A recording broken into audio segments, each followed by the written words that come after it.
Fica à vontade. Amém. Boa noite, gente. Para quem está bem, quem está feliz aí, diga amém. Bom ver você aqui. Eu realmente não sei quanto tempo faz que eu não venho aqui. Eu tentei lembrar, mas deve fazer pelo menos aí quase uns 10 anos. Não sei, aproximadamente isso. Eu estou muito feliz de poder voltar. Eu amo muito essa igreja, amo muito o que Deus tem feito aqui através desse ministério. E eu oro para que o Senhor possa me usar para ser uma bênção na sua vida hoje. Amém? Faz uma pesquisa rápida aqui. Quem aqui já foi no Clube Tim? Só para eu ver. Amém. Deus abençoe. Vocês me conhecem, então, né? A gente tem o Clube Tim, que é um acampamento de adolescentes, desde o ano 2000. E o pessoal que ia lá agora já está casado com filha, a gente está ficando velho, né? Estava comentando isso com o pastor Silvio, mas a gente se alegra porque certas sementes que foram plantadas estão sendo também frutificadas na vida desses jovens e estão passando para novas gerações. Amém, queridos? O pastor Silvio me apresentou com toda essa pompa. Eu não sou isso tudo que ele falou, tá, gente? Na verdade, eu até porque sempre gostei muito de música, a gente se torna um crítico. E eu queria fazer uma crítica, que esse pessoal que tocou e cantou aqui está fantástico. Eu já queria, inclusive, pegar o telefone para levar lá para a igreja, porque está um sonzão muito bonito, então, de parabéns. E, principalmente, o espírito que está sendo aqui ministrado, né? E essa presença tão maravilhosa, tenho certeza que Deus ele se sente à vontade nesse ambiente que honra o seu nome. A Bíblia diz que Ele habita no meio dos louvores do seu povo. Amém, queridos? Você estava aqui ontem, o pastor Silvio falou que o pastor Altomir pregou cerca de 2 horas, e eu fiquei muito inspirado quando ele falou isso. Eu não sei se você sabe, pastor Altomir também tem o mesmo sobrenome que eu, que é Rangel, e a razão é porque nós temos um grau de parentesco, ele é primo de algum grau meu, e a gente que se conhece, tem uma amizade muito boa, e eu fiquei pensando assim, pô, deve ter sido bom a beça, eu não posso ficar para trás, né? Eu acho que já que ele pregou 2 horas, o que eu posso fazer? Enquanto eu estava pensando isso, a minha esposa pegou no meu braço e falou, você não precisa ser igual, você não precisa competir. E, né, obviamente, não tem realmente uma necessidade de a gente gastar muito tempo, mas eu queria, pela graça de Deus, colocar algo no seu coração, que Ele tem colocado no meu, e eu tenho tido a oportunidade também de ministrar. Quando eu falo isso, é porque essa mensagem que hoje eu queria compartilhar com você, ela tem enchido meu coração, e algum tempo atrás eu falei algo muito parecido lá na igreja de Jacarepaguá. E depois daquele dia, eu fiquei pensando como isso é grande e pode ser extremamente frutífero na vida de quem ouve. Na minha vida foi muito especial, foi muito libertador, foi muito determinante ouvir isso de Deus no meu coração. E minha oração é que você também experimente hoje essa abertura de coração para que o Espírito fale com você. Vamos fazer uma oração para a gente liberar a nossa fé nesse momento, amém, queridos? Pai, eu quero te agradecer por essa noite, por essa oportunidade que nós temos de cantar louvores a Ti para Te honrar, de ofertar para Te honrar, Senhor. E agora também dar à Tua voz toda a reverência, toda a honra, com o propósito, meu Pai, de que o Teu nome seja exaltado. E tudo que vai acontecer e está acontecendo nessa noite cumpre o propósito de que o nome de Jesus seja glorificado e de que pessoas sejam abençoadas. Então, meu Pai, como sempre a gente faz, eu quero te pedir que o Teu Espírito tenha total liberdade, encontre aqui corações abertos e que, pela Tua graça, nós não sejamos só ouvintes, mas praticantes da Tua palavra. Senhor, tem liberdade para falar muito mais e muito melhor do que eu poderia. Nada de mim, tudo de Ti. Recebe toda a glória, hoje e sempre. Em nome de Jesus. Amém e amém. Mais ou menos, eu não lembro se 10 a 15 anos atrás, bastante tempo, mais ou menos isso, 12, 13 anos atrás, eu até contei essa experiência numa outra igreja que eu fui pregar. Eu fui no aniversário de 15 anos da minha prima, e o meu filho, que hoje está com 14, quase 15 anos, na época tinha 2 para 3 anos de idade. E essa é uma idade muito legal, 2 anos, porque a criança já aprendeu a andar, infelizmente já aprendeu a correr, subir, né, escalar as coisas, fala pelos cotovelos, é quando a gente realmente exerce um imenso carinho de pai e a imensa paciência que nós temos que ter, né? Os pais sabem do que eu estou falando. Nós estávamos nessa festa, eu e minha esposa, com ele pequeno, e nessa casa de festa, especificamente, existia uma piscina, não muito grande, mas razoavelmente profunda. A piscina estava escondida num canto da casa, a intenção não era chamar a atenção para ela estava escuro e estava suja, bem suja. E enquanto nós observávamos o Davi correndo para lá e para cá, brincando com outras crianças, e correndo, a gente chamava a atenção, filho, cuidado, porque a piscina era muito fácil tropeçar e cair, ela tinha um degrau para fora. Sabe aquelas piscinas que tem assim um degrau para fora? Se tropeçar, pode cair. E toda hora, Davi, cuidado com a piscina. Olha, meu filho, aí segurava aquele negócio todo. E a criança sabe como é. E foi. Enquanto a gente estava sentado, curtindo a festa, a gente, de repente, em questão de fração de segundo, nós olhamos para o lado e viu o meu filho tropeçando para trás e, tibum, dentro de uma piscina. Ele era desse tamanho, a piscina devia ser dessa profundidade, daqui até lá. Meu filho foi até o fundo da piscina, com 2 aninhos. Ainda bem que a gente viu. Naquele momento, eu me levantei da minha mesa, esperei ele voltar à borda, olhei bem sério para ele e falei, eu não te disse? Eu não falei que isso ia acontecer? E ele fundou outra vez. E quando ele volta, ofegante, eu olhei para ele, agora você dá o teu jeito. Porque eu vou sentar e vou comer o camarão que está chegando. E ele afundou outra vez, desesperado, querendo. E eu falei, filho, eu avisei a você, agora você dá o teu jeito. No início eu estava acreditando, né? Estava gente olhando preocupado, assim, que pai é esse?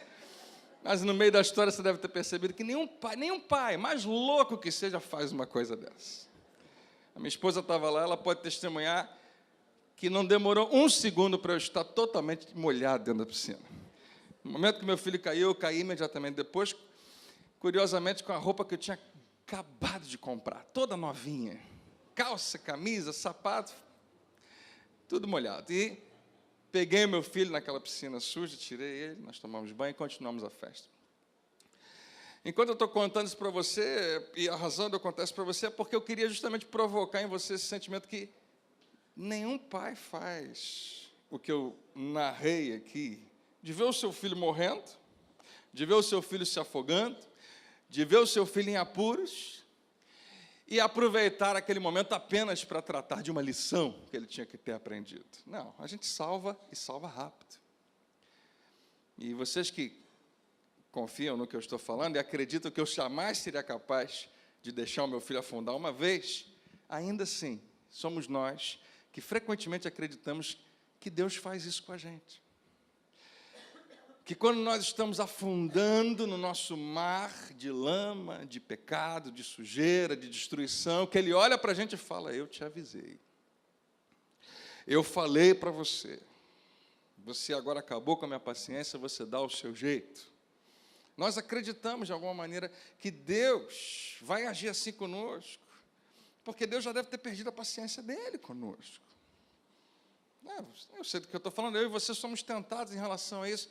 Mas se você acredita que Deus faz isso e acredita que eu não fiz, que eu fui lá salvar meu filho, eu queria chamar a sua atenção, porque talvez você esteja achando que eu sou melhor do que Deus. E eu não sou. Que eu sou mais bondoso, mais misericordioso, mais compassivo que Ele. E eu estou longe de ser tão misericordioso, tão amoroso como Deus, Pai. Eu queria começar dizendo para você que Deus nos viu afundando numa sujeira muito grande e Ele resolveu mergulhar de cabeça onde nós estávamos. Ele fez isso enviando Jesus para nos salvar de uma vez por todas.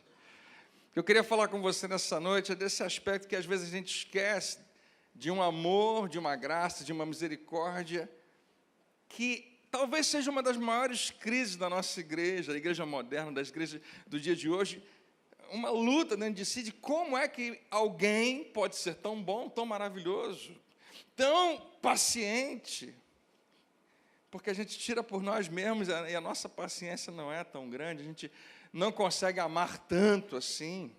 e não consegue fazer essa projeção, esse espelho de como é que Deus pode ser assim. Quando já chegar à conclusão de que você não consegue entender esse amor tão grande de Deus? Não tem como. Mas ainda assim eu queria fazer com você hoje um esforço para a gente começar, mesmo sem entender, a aceitar e receber todo esse amor na nossa vida.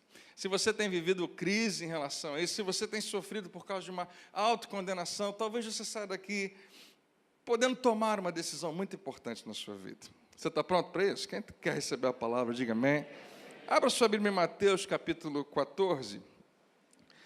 Nós vamos ler 2 versículos que são palavras que são uma narrativa do ministério de Jesus.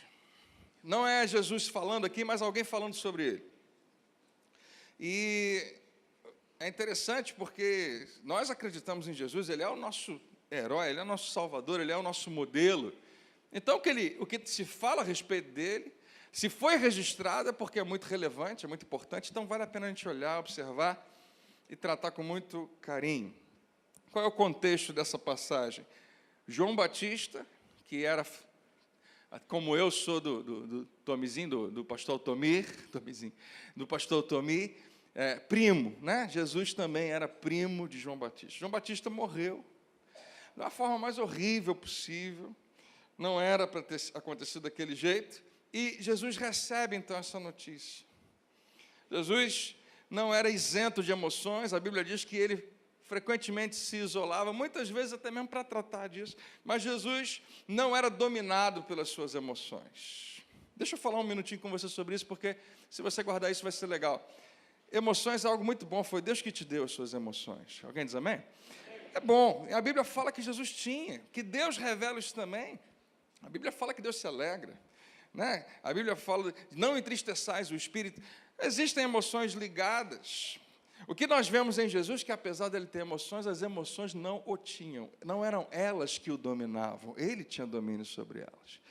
Então, quando Jesus recebe essa notícia horrível, que eu e você às vezes recebemos algo semelhante, ele não deixava que aquilo se tornasse maior do que tudo na sua vida, no seu ministério, no seu projeto. E quando ele ouve essa notícia, ele sai um pouquinho, ficar um pouco quieto, daqui a pouco eu volto. E é isso que está lá no versículo 13. Mateus 14, verso 13. Ouvindo o que havia ocorrido, ou seja, João Batista morreu, Jesus retirou-se de barco, em particular, ou seja, ele estava dando um jeito de ninguém saber, em particular, para um lugar deserto. Isso não aconteceu uma vez só, Jesus frequentemente fazia isso com o propósito de orar, de se preparar. Você já viu que no ministério de Jesus, ele não ora muito pelas pessoas? Ele fala com a doença, com a enfermidade, ele fala com a figueira, ele fala com o mar, ele fala que você pode falar com a montanha. Você não vê muito, vê um momento ou outro. Quando a sogra de Pedro fica doente, ele vai lá, a Bíblia diz que ele repreende a febre. Não tem problema nenhum orar pelas pessoas, mas no ministério de Jesus ele não fazia isso tanto. Por quê? Porque ele se retirava antes. E quando ele chegava para enfrentar qualquer situação, ele já tinha orado, ele já estava preparado, ele já tinha uma vida de oração e de liberdade, de intimidade com Deus, frequentemente. O que está acontecendo aqui não é diferente, só que agora ele também está imbuído de um sentimento de dor, de amargura talvez não seja a melhor palavra, de angústia, de um certo sofrimento, porque alguém muito querido, muito amado, inclusive familiar, morreu de uma forma covarde. Ele quis se afastar, então, ir para um lugar deserto, e olha o que continua no mesmo versículo. As multidões, e quando a Bíblia fala multidões, multidão já é muita coisa, multidões no plural é mais ainda, né? Ao ouvirem falar disso, saíram das cidades e o seguiram a pé. Quando Jesus saiu do barco e viu tão grande multidão, o que ele fez? Teve compaixão deles e curou os seus doentes. Talvez se fosse eu ou você, num momento como esse, você desembarca na praia pensando, agora eu vou ficar um pouco quieto. Eu tenho muito esses momentos. Não sei quanto a você. Tem vários dias que eu penso assim, eu queria ficar quieto. Alguém tem esse momento assim na sua vida? Não queria que ninguém me ligasse agora, não queria ter que falar. Não é porque eu estou com raiva de ninguém, a gente quer simplesmente ficar quieto. Mais uma vez, tem testemunhos aqui? Amém. Já pensou se a gente está num momento como esse? Acabou de ouvir uma notícia e você sabe que as pessoas querem algo de você. Querem que você ministre sobre elas. Querem que você ore por elas. Querem que você ensine a elas. E, de repente, Jesus pensa, vou retirar para um lugar tranquilo. Abre a porta, ela sai do barco. A praia está lotada de gente esperando ele. Bandeirinha, faixa. Jesus chegou, aleluia. Né? Se sou eu falo, gente, por favor, me dá um tempo. Tenha misericórdia um pouquinho de mim. Eu amo vocês, mas eu vou sair, eu vou para um lugar. Vocês têm que... Né? Amanhã a gente conversa. Mas a Bíblia diz que ele teve compaixão. Você vê que se Jesus vai ser dominado por algum sentimento, ele não é, mas sempre é, se for o caso, por algo que toca em abençoar os outros. E ele curou os seus doentes. A Bíblia fala de multidões depois e fala que quando ele chega na praia, uma grande multidão, e ele curou os seus doentes. A minha pergunta para você hoje, quem são essas pessoas? Quem são esses doentes?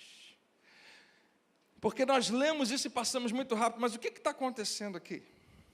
Aí você está no capítulo 14, se você voltar para o capítulo 4, mesmo que você não consiga chegar lá rápido, eu vou ler para você, diz assim no versículo 23, Jesus foi por toda a Galileia, e Galileia era uma região bem grande, praiana, como Maricá, assim, né? Bastante praia, diferente da Judéia, para onde Jesus vai no final do seu ministério, e ele vai por toda a Galileia, ensinando nas sinagogas, pregando as boas novas do reino, e curando todas as enfermidades e doenças entre o povo. Só para você fixar, você pode repetir essa expressão comigo? Diga assim, curando todas as enfermidades e doenças. É isso que está na sua Bíblia? Quantos creem que isso aqui realmente aconteceu? Amém. E aí notícias sobre ele se espalharam por toda a Síria, que era a região em volta, muito maior, e muita gente. E o povo lhe trouxe todos os que sofriam de vários males e tormentos. Então, multiplicou por muito mais a quantidade de doenças, de doentes e enfermos que vão até ele. Endemoniados, loucos e paralíticos. E no final do versículo 24 diz, e ele os curou. A pergunta continua, quem são essas pessoas? Todas essas pessoas que ele curou, como é que isso aconteceu? Será que tinha uma fila? Será que ele pedia para que se separassem em grupos? Será que ele queria saber qual era a história de cada um? Será que Jesus queria saber se aquelas pessoas realmente estavam em posição de serem curadas? Se elas mereciam ser curadas? Se elas deviam ser curadas? Ou se era melhor que elas não fossem? O que eu queria falar com você nessa noite é uma expressão interessante que eu queria que você pensasse a respeito dela. Será que Deus não desperdiça um pouco o seu amor? Será que Jesus não está aqui desperdiçando? O que é desperdiçar? Você sabe, é o mau uso de alguma coisa preciosa. Pegar algo muito bom e não utilizar propriamente. Jesus prega sobre isso, dizendo, o que vocês têm de precioso, não dê para qualquer um. Né? Ele fala assim, não dê pérolas aos porcos. Não estava xingando ninguém de porco, ele estava simplesmente dizendo, porcos não sabem apreciar pérolas, eles não sabem o que fazer com algo precioso. Então, quando vocês têm algo precioso, tome cuidado para quem você vai dar. Jesus pregava isso. Então a pergunta fica, será que quando ele faz no seu ministério algo assim, todo mundo é curado, será que ele não está desperdiçando o seu amor, o seu tempo, o seu cuidado com as pessoas? Existem expressões que a gente nunca deveria dizer, que a gente nunca deveria falar. Quantos aqui já foram a alguma classe de casais, algum tipo de seminário, algo semelhante, casados para sempre? A gente, às vezes, nesses encontros, aprende uns negócios assim, olha, você nunca deveria falar certas palavras para o seu cônjuge, para o seu marido ou para a sua esposa. Palavras que contêm a expressão nunca, ou que contêm a expressão sempre. Não é? Porque no casamento, às vezes, acontece isso. Você sempre faz isso. Você nunca fez aquilo, e nunca faz, e são expressões que a gente nunca deveria dizer. Inclusive, vou aproveitar e abrir meu coração, minha esposa está aqui, deixa eu desabafar um pouco com os irmãos, não estou brincando. Mas a gente não está isento disso, eu já falei algumas vezes essas expressões para ela já falou para mim, e o que acontece quando a gente fala isso? Para alguém que a gente ama, né? Olha, você nunca Faz o que eu te pedi. Você nunca lembra disso? Você nunca... Ou então você sempre é a mesma coisa. Eu já esperava, porque sempre é assim. O que está embutido nesse discurso? O que está envolvido naquilo ali? Né? O marido que sempre deixa a tampa levantada. Você nunca lembra. Né? Ou coisas semelhantes. Quando nós fazemos isso, nós estamos trazendo o passado daquela pessoa e lançando sobre ela. Pegando as vezes que ela errou e trazendo de volta e colocando na frente dela. Olha aqui. E nós não deveríamos fazer isso. Porque nós estamos julgando e nós estamos decidindo que aquela pessoa sempre vai ser daquele jeito. Você sempre fez, está aqui, e você sempre vai fazer. É assim que você é. Nós estamos decidindo. Quando Jesus fala, não julgueis, ele está falando disso. Não decida sobre as pessoas, quem elas são, o que elas são, principalmente com base na sua experiência com elas. Nós temos experiências com as pessoas que a nossa tendência é pegar essa experiência e trazer para elas e dizer, é isso aqui que você é isso aqui que você foi, é isso aqui que você vai ser. Nós não devemos projetar nas pessoas uma expectativa baseada no desempenho do passado, do que elas fizeram. Você sabe por quê? Porque pessoas podem mudar. Quantos aqui tem uma experiência de já ter visto isso? Talvez já na sua casa, pessoas que mudaram para melhor. O pessoal está tímido, ou então tem pouca gente boa, né? Não sei. Mas mudam, graças a Deus. A gente vê, a gente ouve falar, testemunhos. Antes era de um jeito, hoje é de outro jeito. Então, não joga o passado das pessoas contra elas. Não presuma que elas vão funcionar igualzinho no futuro daquele jeito. Lá em 1 Coríntios, quando Paulo fala do amor, no capítulo 13, ele fala que o amor tudo sofre. Significa, ele é paciente nesse nível. Ele aguenta a 100ª vez que aquela pessoa fez a mesma coisa. Eu não estou dizendo que você tem que aguentar tudo, não me entenda errado. Eu estou apenas dizendo que a Bíblia diz que o amor tudo espera, tudo suporta, tudo sofre, tudo crê.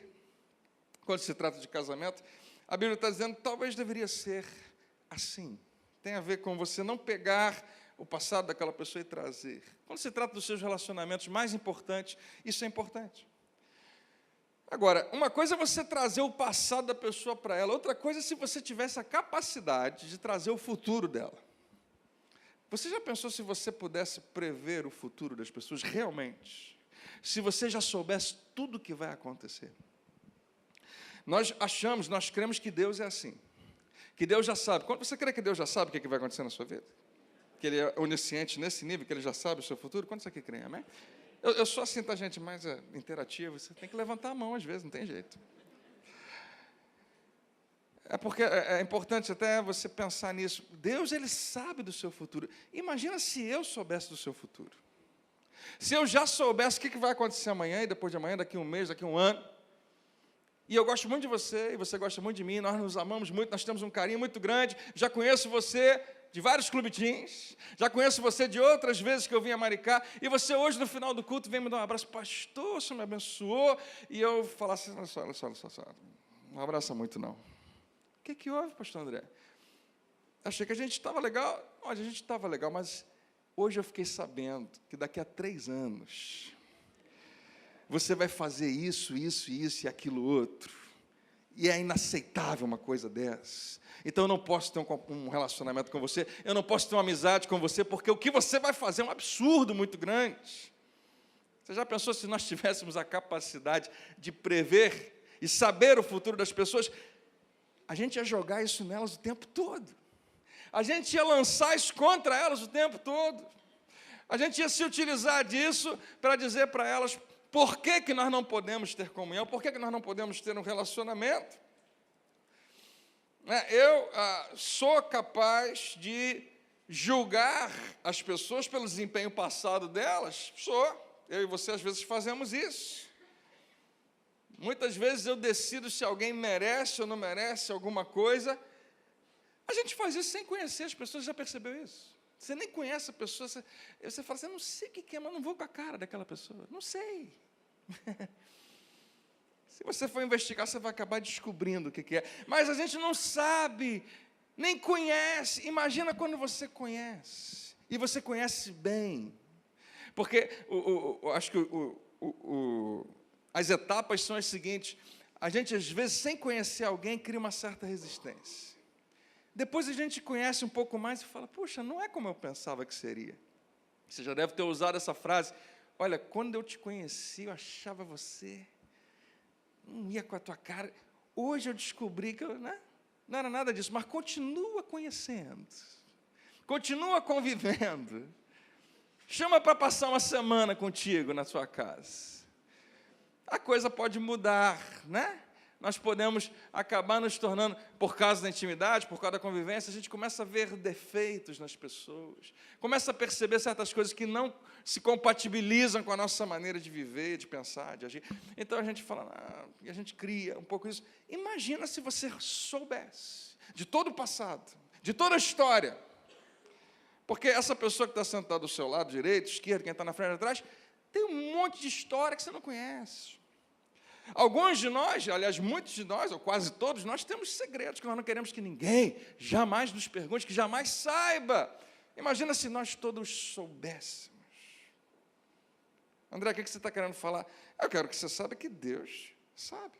Deus conhece o seu passado todinho, está todo aberto para Ele. Ele conhece todo o seu futuro. Ele sabe o que você vai fazer amanhã. Quando você errar daqui a 2 semanas, Ele não vai ser pego de surpresa, Ele sabe. Ele não leva em conta nem o seu passado e nem o seu futuro. Ele não leva em consideração os pecados que você cometeu. E eu sei que isso pode fazer você pensar um pouco, mas eu queria submeter a você. Ele não leva em consideração os pecados que você vai cometer. Porque quando Jesus pagou o preço por você, você não tinha cometido nenhum ainda. E Ele já estava pagando o preço por todos os seus pecados, por toda a sua vida. Ele não leva em consideração, não leva em conta o seu futuro, porque Ele quer amar você hoje, agora mesmo, com todo o seu amor, com tudo que Ele é. Se eu fosse Deus, você estava lascado, né? Ia ser complicado para você. O fato de Deus amar você hoje mostra que Ele vai te amar amanhã. O fato dele te amar hoje revela que Ele vai te amar para sempre. Porque Ele já sabe quem você é, que Deus maravilhoso. Nós temos Jesus, Ele não selecionava quem Ele ia, quem Ele não ia curar. A Bíblia diz que em Mateus você vai encontrar 10 versículos, só em Mateus, onde todos os doentes são trazidos até Jesus, e a Bíblia diz, Ele curou todos eles. Não diz assim, e Ele curou quase todos. Alguns, naquele dia não era vontade de Deus, alguns... Jesus sentiu que não era melhor curar. Não. A Bíblia curada, ela é precisa, ela diz, sim, todos foram curados. Frequentemente você vai ler isso. E Ele curou a todos. Você acha que todo mundo que Ele curou eram pessoas boas? Não, para o nosso padrão de bom ou ruim, a maioria daquelas pessoas não eram nem um pouco. Para o padrão de Deus, nenhuma era boa, absolutamente, nenhuma merecia ser curado. Mas é legal você pensar nisso. Vamos supor que Jesus estivesse aqui hoje e dissesse, eu vou abençoar todos que estão aqui. E você soubesse que tem uma pessoa aqui que fez uma coisa horrorosa ontem e que não merece de jeito nenhum que Jesus abençoe ela. Porque essa pessoa vai pegar aquela bênção de Jesus e vai utilizá-la muito mal. Jesus curou mãos que amanhã iriam agredir outra pessoa. Ele curou mãos que amanhã iriam roubar de alguém. Jesus curou pés e curou pernas e tirou pessoas de uma paralisia de anos e anos e curou coxos e aleijados que amanhã ou que daqui a algum tempo iriam se apressar para fazer o mal, que iriam usar suas pernas para serem infiéis, que iriam usar suas pernas para destruir famílias, relacionamentos, seja o que for. Jesus sabia, em algum nível, Deus que lhe dava esse fluir do seu poder, sabia disso muito bem. Jesus curou pessoas que estavam prostradas, para que elas se levantassem e fugissem dele, e fossem para outra direção, e nunca desejaram segui-lo, nunca viriam por onde atrás dele. E a gente pergunta, como Como assim? Jesus curou olhos de cegos que amanhã irão cobiçar, que vão olhar com olhares impuros. Nós precisamos pensar nisso, porque a gente não tem toda essa história, mas nós temos as nossas histórias. Nós temos um mundo de histórias para contar, que na nossa natureza humana, nós não pegamos o que Deus nos deu e necessariamente utilizamos da melhor maneira possível o tempo todo. Não. E talvez você pense como eu, na minha humanidade, na minha infantilidade. Diz, Jesus, por que o Senhor não fez uma fila e não fez uma certa seleção? E você já sabendo que as pessoas vão fazer, você dissesse, você vem para o lado de cá, você para cá, você vem para cá. Selecionava, dissesse, esse pessoal aqui pode voltar para casa. Vocês não vão ser curados, porque vocês vão pegar a minha cura, vocês vão pegar o meu amor, vocês vão pegar a minha graça e vão fazer um monte de bobagem com ela. Esse pessoal aqui tem mais potencial, eu vou curar vocês, porque vocês vão dar um pouquinho mais certo que eles. Por que Jesus não fez isso? A Bíblia diz que Ele curou a todos. Potencialmente bons e maus foram curados. Mais uma vez, eu e você talvez não fizéssemos assim. Está doente? Ótimo, melhor ficar mesmo. Funciona bem para você, porque se você ficar curado, né? Jesus, eu estou aqui, com a coluna toda doendo. Você quer ser curado? Claro que eu quero. Eu sei que você quer. Mas não vai. Vai ficar assim, ruim mesmo, porque eu já sei que você vai pecar a beça depois que eu curar a sua coluna. Jesus não faz nada disso. Jesus não fala assim, você merece mesmo ficar doente. Agora, pensa aqui comigo. Deus tem o direito de fazer isso?